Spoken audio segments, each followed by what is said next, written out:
Bismillahirrahmanirrahim. Nahmaduhu wa nusalli ala Rasul al-Kareem. Excellencies, ladies and gentlemen, I am honored to preside over this important open debate on the Middle East, including the Palestinian question. I thank Assistant Secretary General Khalid Khayari for his comprehensive briefing. For decades, the Palestinian people have endured the worst form of occupation and apartheid. They have been denied their fundamental and inalienable rights, including the right to self-determination and statehood. What we have witnessed in Gaza for the last 22 months is not just a humanitarian catastrophe, but a collapse of humanity itself. Gaza has become a graveyard for innocent lives as well as for the international law, particularly the international humanitarian law. Over 58,000 Palestinians, most of them women and children, have been killed in Israel's brutal military assault. The systematic targeting of hospitals, schools, UN facilities, aid convoys, and refugee camps are not incidental. These are deliberate acts of collective punishment in flagrant violation of IHL, numerous Security Council and General Assembly resolutions, as well as the binding provisional measures ordered by the International Court of Justice. Excellencies, the hunger crisis in Gaza has reached unprecedented and deeply alarming levels. According to the United Nations World Food Programme, a third of the population not eating for multiple days in a row, an indicator of catastrophic levels of food insecurity. Excellencies, the Palestinian question is a litmus test for the credibility of the United Nations, the Security Council, and the integrity of the international law. Failure to uphold the rights of the Palestinian people will embolden impunity and undermine the legitimacy of the very international order we all claim to defend and uphold. The Security Council must live up to its responsibility and ensure compliance with its own decisions. Pakistan reaffirms its unwavering and principled support and solidarity with the Palestinian people and their right to a viable, sovereign, and contiguous state of Palestine based on the pre-1967 borders with Al-Quds Al-Sharif as its capital. This is the only just and durable solution, enshrined in Security Council and General Assembly resolutions, the Arab Peace Initiative, and the consensus position of the OSCE. We urge the Security Council to pursue with unity and urgency the following concrete measures. First, an immediate, permanent, and unconditional ceasefire in Gaza and across the occupied Palestinian territory, including the full implementation of the Council Resolution 2735.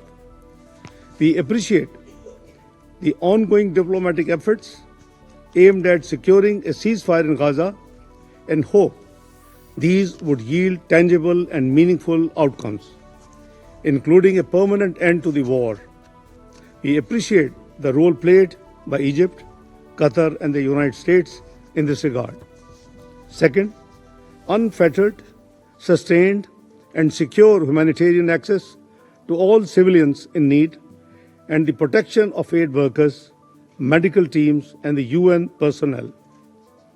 Immediate steps should be taken to ensure the delivery of life-saving food and medical assistance, restore humanitarian supply lines, and prevent famine conditions from taking hold.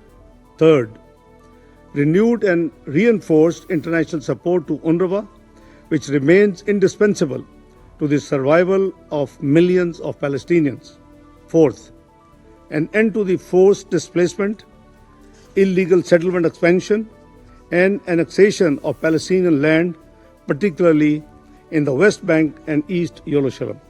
Fifth, implementation of the Arab and OIC-led reconstruction plan for Gaza, which represents a vital framework for post-conflict recovery and rehabilitation, sustainable development, and the restoration of dignity for the Palestinian people. And sixth and last, a political horizon is the need of the hour, the revival of a genuine and time-bound political process to achieve a just, comprehensive, and lasting two-state solution in accordance with international law and relevant UN resolutions. Pakistan welcomes the growing international momentum in support of the Palestinian statehood and full membership of the UN. We urge those that have yet to recognize the state of Palestine to do so as soon as they can.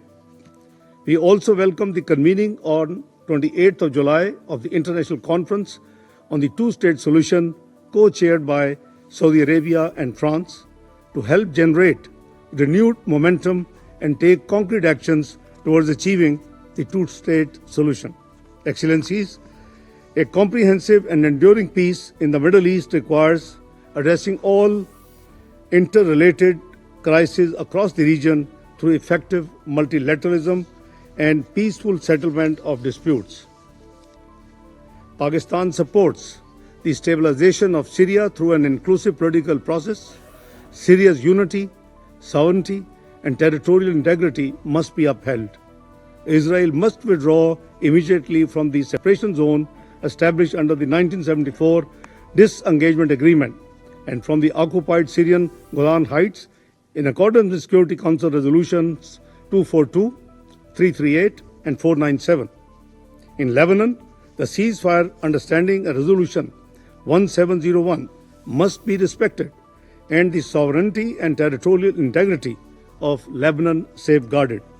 We must support the peace process in Yemen, facilitated by the UN and regional actors, particularly Saudi Arabia and Oman. The sharp rise in tension and violence as a result of Israeli aggression and unlawful military strikes in Iran was profoundly disturbing. These attacks set a dangerous precedent and pose grave threat to regional and global peace. Pakistan calls for urgent recourse to dialogue and diplomacy consistent with the UN Charter to find a peaceful and lasting resolution to this issue in accordance with the rights, obligations, and responsibilities of all parties. Excellencies, history has taught us that the use of force and unilateral military actions only deepen conflicts and entrench divisions with tragic human and humanitarian consequences. The way forward lies in upholding international law, ending foreign occupation, rejecting the use of force, and promoting solutions through dialogue and diplomacy. It is time to give the Palestinian people what they have been denied for too long: justice, freedom, dignity, and a state of their own. That is the path to durable peace and stability in the Middle East. I thank you all.